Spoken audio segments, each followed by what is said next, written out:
Hi guys, and this is the in-depth review of the Dominar as a touring bike. Last time I had made a video but the sound was not that great, so this time I decided to make one which is absolutely in-depth with a clear sound, and what I'm adding to this review is also my recommended mods to the Dominar to make it an even better touring bike. So, to start with, what is the difference between a bike that you use for touring and a bike that you use for commuting? When you're looking at these two purposes, you're looking at two completely different needs from your bike. Alright, as a touring bike, you want a bike that gives you comfort, that performs well on the highway, that does not break down easily, that can overtake even on your higher gears, and a bike that will usually have a lot of power in its engine to power through a lot of difficult terrains, great highways, all alike. Whereas when you're looking at a commuter, you're looking at things like agility, great mileage, you're looking at low maintenance values. Comfort is not of that much importance as your ability to zip around in it. So even though I have an Apache 150cc which I regularly use for commuting and I absolutely love that bike, it's one of the most agile bikes in the market till date. I have an Apache 150cc for the past 11 years and I still continue to use it. It's one of the most reliable commuting bikes ever. In fact, I have toured all of India on my Apache 150cc and it's broken down only thrice in 11 years, which is magnificent for any bike. So after 11 years of riding the Apache 150cc, I compared a lot of bikes to decide finally which one to take as a touring bike. And I compared the Royal Enfield Himalayan, which comparison turned out to be a major joke. I compared the Kawasaki Ninja, which turned out to be way too expensive and way too high maintenance to use as a touring bike in India. I compared the KTM, which is great as a street racer bike, but definitely not very comfortable for touring. And at the price point that I was looking at, the Bajaj Dominar actually gave me all the features I was looking for from a touring bike. And the best feature of it was that it was readily available for aftermarket modifications, and the aftermarket modifications for the same were available really cheap, and that's why I chose the Bajaj Dominar. So on my Dominar, I have done 2 long trips already. In fact, I bought it out of the showroom and took it to Goa straight away. And so I've done a Bombay to Goa and back on my Dominar. I've done a Bombay to Velas Beach, which is in Raigad, and back to Bombay on my Dominar. And there are a few things that I've observed which made me absolutely fall in love with the Dominar. So what makes the Bajaj Dominar a brilliant touring bike? The first thing is that it's a 390cc bike under the 2 lakh price point segment, which in this segment is pretty much the most power you can get from any bike in India. The KTM engine is identical, but the KTM engine gives you a lot of acceleration at the lower gears and flattens out at the higher gears, which means it gives you a lot of torque, a lot of pickup, but at the higher gears makes overtaking difficult. And as a touring bike, that is one thing you want. You want power leveled across all the gears. In the Bajaj Dominar, even at the topmost gear, there's still a lot of punch in the engine left to just rev up a little and overtake a vehicle that's ahead of you on the highways. And for a touring bike, that's extremely important, and that's definitely a +1 for the Dominar. Another thing that worked extremely well for the Dominar is the fact that it has ABS on both wheels. Again, for a touring bike, ABS is very essential. If you're using a bike for stunting, you don't want ABS because you want absolute control over both the brakes and you want immediate braking at both ends. You don't care so much about the safety because you're trying to do stunting. You want the brakes to be responsive to you. But when you're using a bike for touring, a lot of times you need to suddenly brake at a turn.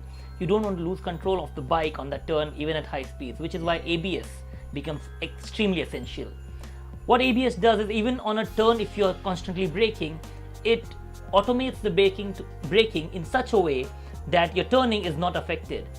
It's like instead of hitting the brakes at once, it levels out the brakes in chops so that you still maintain control of your vehicle while slowing down. So if you're making a turn while hitting ABS brakes, you'll still maintain the angle of your turn while slowing down. Whereas if you have disc brakes at both ends and you hit brakes, on a turn, you're most probably going to skid at high speeds and go across the road or stagnate in a very straight order. Alright, so that's definitely another plus one for the Dominar, the fact that it has ABS on both ends. And in fact, now Dominar has even discontinued the version it had earlier launched without the ABS, because seriously, with this much power at your engine, you definitely want ABS at your wheels. I have not been over revving it because it's a brand new bike, but still, the bike is extremely steady, extremely stable and extremely comfortable, even at speeds between the 70 and the 100 range. It literally cruises at 70 and 100. There's zero vibration in the bike even at that speeds. If you've ever driven a Bullet or any other bike, you know that the minute you start crossing the 80 mark, the bike starts vibrating. You feel that you're revving that speed. So there was an instance where my pillion was taking a video and we didn't even realize how fast we were going because the video was absolutely stable. And then we looked down at the speedometer and we were at 100 and we were going constant at 100. So this is one thing beautiful about the Dominar. The 182 kgs that it packs may feel heavy while on the stand or while at slower speeds, but at extremely high speeds, it absolutely is a boon to the vehicle. It just cruises, crosswinds don't make a difference, heavy vehicles crossing you by or going behind you don't make a difference. You're absolutely stable on the road. It's like a rhino on the highway. I absolutely love that about the Dominar. Another great thing about the Dominar is the suspension. Alright, it might not have the suspension of a BMW GS, which is a 14 lakh bike, but you can't even expect that from a bike which is 2 lakhs.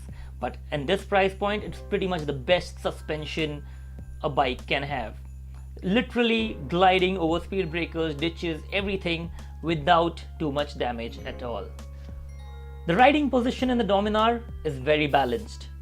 You are not completely upright, but you're not completely in a sports mode either. So you're very balanced.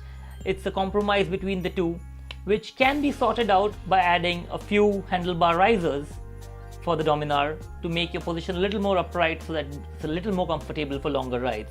But otherwise, if you're using it as a crossbreed between commuting and touring, the riding position of the Dominar is pretty much perfect. Another beautiful thing about the Dominar are the headlights. So we reached Goa pretty much in the night. We were not planning to ride through the night, but my friend who has a Bullet had a breakdown and we were forced to ride through the night. And the headlights were beautiful. Like, we did not need to put any kind of fog lamps, any kind of extra lights at all. The built-in headlights of the Dominar are so fucking powerful that we just cruised through the darkness. It's bright as hell. You literally have the entire road lit up in front of you. Literally 2 bikes ahead of you, the road is lit up. So it's that powerful and brilliant. So I might be getting fog lamps for my Dominar, I'm not yet sure, but as of now, for the tours that I'm doing, these lights are pretty much perfect for everything I need from my bike. The display of the Dominar is bright, well lit. It gives you a trip meter, it gives you a fuel gauge. Yes, it leaves you asking for a few time to empty or kilometers to empty, but otherwise it's all you can ask for from a touring bike. I had heard a few people complain that it does not have a trip meter, but I didn't think that they knew how to use it, because I got the 2018 model and it has 2 trip meters and an odometer inbuilt in it. You just need to program it that way to see which one you are on. And the trip meter is a very essential feature for a touring bike. Why is a trip meter an essential feature for a touring bike? Because when you're doing distances which are not mapped, alright, when you're doing tours to areas which do not have ready access to communication or ready access for stay or backup, when you're traveling in a group, you need to be able to communicate with your group. If you have had a breakdown, you tell them at what kilometer you are. Everybody has reset their touring meters at a certain point. So when you, for example, I say, okay, I have had a breakdown at 350 kilometers and the person who's riding with me is at 375. He knows that I'm exactly 25 kilometers behind him on that route.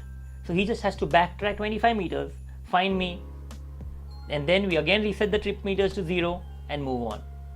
Alright, which is why trip meters are extremely essential for touring bikes. Another great thing about the Dominar is that the engine sound is flawless. There is no roar, there is no grunting, there is no unnecessary sounds that the engine makes. It's absolutely smooth. It's a battle cat, and that's what, by the way, I have named my Dominar, the battle cat. for that soft purr that it gives even at the highest speeds and the highest revs that you give it. It's an absolutely smooth, soundless, efficient engine that does not vibrate the hell out of you. And now I'll come to the cons of the Bajaj Dominar, because I'm not one to look at everything through rose tinted glasses. I'm going to be honest. I'm going to point out the cons of the Bajaj Dominar. The first and the biggest con of the bike is the turning radius. Alright, after having ridden an Apache for so long, which is pretty much the most agile bike you can buy in India, it almost punched me in the face to ride the Dominar. The bike literally has the turning radius of a car. Obviously not as bad as the Bullet, but definitely bad. You literally have to ride around the entire road to take a certain turn. When you're backing out of a place, you literally have to like look around you and back the whole bike out and then ride it across. Which is why this bike is not that great for commuting. So if you're going to spend 80% of your time commuting the city and only 20% touring, I suggest you don't go for the Dominar. The Dominar is specifically a bike that is really good for touring, and you should keep it for that. And that is the reason why I still have my Apache, which I use in the city, and I use the Dominar especially only for long distance rides and for touring. Another thing of the Dominar that is not that great are the stock tires that it comes with. The tires are great on the road, alright? No complaints about that. Absolutely brilliant off the road. But when you're talking of a country like India, even if you don't want to go off-roading, almost 30% of the times on a tour you're going to end up off-roading. And these tires are really not that great for any kind of off-roading. I mean, the minute I took them out off the highway, a little into the mud, gravel and sand and stones and dust, the grip was just not that great. So actually I'm looking forward to change these tires as soon as I can, but I won't be greedy and like change them right now. I don't want to blow away money that I have.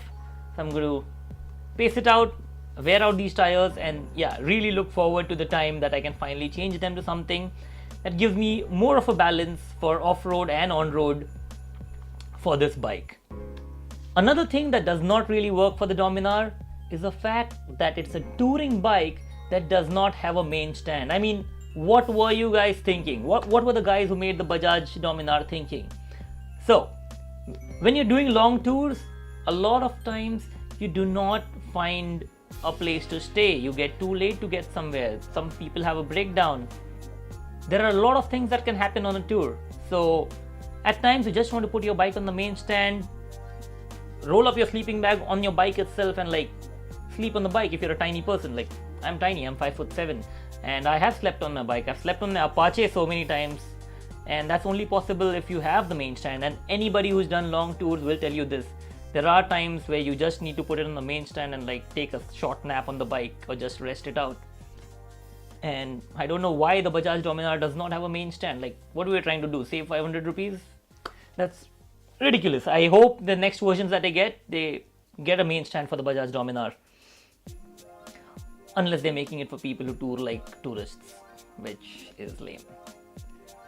Another thing that I already mentioned that the Dominar doesn't have is it does not have a kilometers to empty indicator on the tank. Like, why? It's a touring bike. So the last thing I want to do is get stranded on the road with no fuel in my bike. At least if I have an indication of how many kilometers it will go before it goes empty, I know how badly I need to refill. So here, if my fuel indicator at times is even a little bit messed up, it's going to leave me stranded on the road, and I never want to be in that situation. So for now, for safety, I just make sure I never go below 3 bars, but if I'm touring long distances, I'm not always going to be able to do that. So I don't know how to get around it. I'll just hope and pray I never run out of fuel, that's all. One major con, or it's actually not a con, alright, it's something that I realized that I will need to add to the Dominar. So for riding short distances, like even Bombay to Pune or like within the city, the seats of the Dominar are extremely comfortable and extremely great. But the minute you start doing longer distances like 600 kilometers and stuff, the seats are like really painful, and especially for the pillion. So I will be looking at getting aftermarket gel seats or inflatable seats done for my Dominar. I'm looking at gel seats because they are fixed, they are a lot more comfortable, and even though they cost a little bit steeper, they are a lot more reliable than just inflatable seats which can come on and off your bike and add instability to your bike. The one thing I do not like while touring is any kind of instability on the bike, because you already have a lot of things to worry about. You probably have a pillion, you have saddlebags, you have things strapped to your bike, you're riding through the night, dust, gravel, all kinds of situations. You've probably not slept for 12 hours at a stretch and you're pushing through. You don't want anything that will make you feel unstable on the bike. So any seats that you can just strap onto the bike, I am not much a fan for that. So I'll definitely be looking at getting aftermarket gel seats done for this bike, and let me see where I can get that done. There are a few sources in Bombay that do that, so I'll be looking into them and I'll update you about which ones I'm going for and why. The last and final aftermarket modification that I will be looking at for the Bajaj Dominar for sure are footrests for the pillion. So the foot pegs that the Bajaj Dominar have given are extremely tiny, and they are a pain to keep your feet on, especially for the pillion. For the rider, definitely they are a pain, but a rider will make do with it. But for the pillion, it's just unnecessarily uncomfortable to have such small foot pegs. I think Luvia Industries is one which has made some really stable foot pegs for the pillion for the Dominar. So it seems like a lot of people have noticed that the foot pegs for the Dominar are not really comfortable for the pillion rider. So there are already aftermarket footrests available for the Dominar's pillion, and I'll definitely be looking at getting those for my bike for sure. Another really factor about the Dominar that really hit me was the fact that I cannot mount a tank bag on it. So a lot of these new bikes have come out with plastic tanks, so on which you cannot fix the magnetic tank bags, and when you're touring, you don't want to again and again reach into your saddlebag or reach into another bag, open it up, do things, and it's just chaotic to not have a tank bag. That's all I can say. So for example, you can mount a tank bag onto the Dominar or any bike with a plastic tank, but the problem is you need to strap it up. And once you have strapped it, suppose you want to refuel, you have to unstrap the whole bag, take it off, fill the fuel, then restrap it to your tank again, and that is extremely tedious, and you don't want to be doing that every time you refuel. A tank bag which is magnetic is just simple. You just pull it off and it's away, you fill the tank, put it back on and it's there. And yeah, I don't know why or how I'm going to get around this. One person suggested putting metal clips or metal pegs or coins onto the side of the Dominar tank so that I can fix my tank bag onto it. I'm going to look into it, and if it works, I'll definitely update you about that. So these are the cons of the Dominar. Now we'll come to the segment which I'm adding to what I didn't cover last time, which is the modifications that you can make to the Dominar, or rather the ones that I am definitely going to make to my Dominar to make it an even better touring bike. And as I mentioned before, one thing that works extremely well for the Dominar is the fact that it has a lot of ready aftermarket modifications already available in the market from various brands, and it's absolutely easy to fix them even yourself. So the modifications that I'm definitely going to be making to my Dominar are first and foremost the handlebar riser. So as I mentioned before, the Dominar has a cross riding position. It's a cross between a tourer and a sports bike, so it's a little hunched forward, and that's a little uncomfortable for extremely long rides. So I'm definitely going to be adding an aftermarket handlebar riser to make the position a little more upright and more comfortable for longer rides. Another thing that I'm going to be adding to my Dominar is a saddle stay. Now by itself, the Dominar has an extremely wide back, which is actually extremely great, and the Rhinox saddlebags that I have go on it extremely comfortably without ever bumping into the tire, and that's a brilliant feature of the Dominar, by the way. But I'll still be adding saddle stays to my bike, because what happens is when you tour longer distances, your saddlebags get really heavy. And not just heavy, you have a lot of paraphernalia strapped onto it with cords and strings and a lot happening. So you never want anything dipping down or rolling into your tires or getting stuck there, because this has happened once, that a cord has come off my saddlebags, stuck into the back wheel of my Apache, and literally thrown me off the bike, because it just breaks the bike on its own suddenly and you don't know what the fuck happened. You never want that happening. So having a saddle stay makes sure that the saddles never come down onto your bike tires. They stay out there, held across outside the bike, and you can keep strapping stuff onto that, and it's pretty safe to do that. So saddle stay is one thing I'm definitely getting. I may or may not get the back box, because I generally don't use a back box. I prefer just strapping things to my bike or to the saddlebags itself. But there are a lot of back box and back box racks available in the aftermarket for any of you who are more comfortable riding with the back box on, so you can definitely go for that. One small little add-on I have definitely done to my bike, and initially I absolutely loved it and now I fucking hate it, is the Rhinox Gorilla mount for a phone. I mean, initially it was extremely comfortable, it was upright, it was very easy to read the GPS on it, but within a week the grip that attaches the phone case of Rhinox to the mount has started coming off. It has become loose. It's made of plastic, so I don't even know how they ever thought that plastic would withstand so much movement. So it keeps coming off, it's a pain, you have to keep it strapped to the bike, and it's just ridiculous. I don't know how I'm going to get around this. I think I'm going to be returning the Rhinox phone case. One modification that I might or might not get is bash plates for the front and bottom of the Dominar. So they are ready, available in the market right now, and if I'm ever doing an extremely challenging tour, I might get them because it's extremely essential to protect your bike from any kind of damage that you can if you bump the bike or anywhere. But since the Bajaj Dominar is not that great right now for off-roading, and I'm not planning to take it off-roading too much, I'm considering putting off this modification for now, and I'll not be going in for it right now. Later on, if I'm doing a Ladakh or if I'm doing some challenging terrains, I'll definitely be adding on those bash plates for the front, for the radiator and the bottom.